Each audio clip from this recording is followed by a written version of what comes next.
something that I expected and unexpected from Pepe and from Je. And I'm very excited for everyone to watch this movie. Ayun, so sabihin ko daw maganda ang pelikula. Napakaganda ng pelikula. At ang sarap ng fiancé ko, charis. Pero I'm very proud. I'm very proud of this film for Je. Dapat nila panoorin ang 10 Utos kasi ito ay isang black comedy and it's very enjoyable and it's very poignant, surprising. Ginudge nyo yung pelikula na nakita nyo yung trailer, no? Mali kayong lahat. Panoorin nyo na yung 10 Utos kay Josh. Galing na galing ako sa movie kasi nagamit nila yung comedy para tamaan lahat ng mga importanteng messages na gusto nilang ipakita. Dapat panoorin nyo to kasi ang daming unexpected na mga punchlines. Maganda yung pelikula. Tatawa ka, may iyak ka. It's offensively funny, it's chaotic, it's crazy, but it's got good life lessons.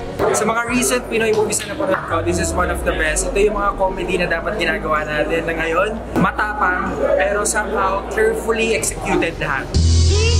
Mula ngayon, hindi na kita susundin, hindi kita sasambahin. Hi Josh, I'm Genesis.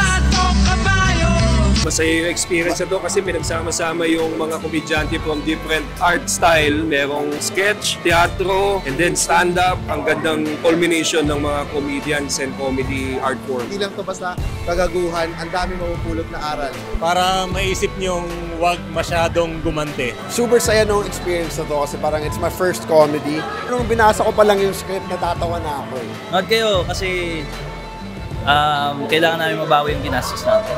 Maraming emosyon yung lumabas eh. Mas magkatumbas yung tawa, yung level ng tawa at saka level ng iyak. 10 Utos kay Josh.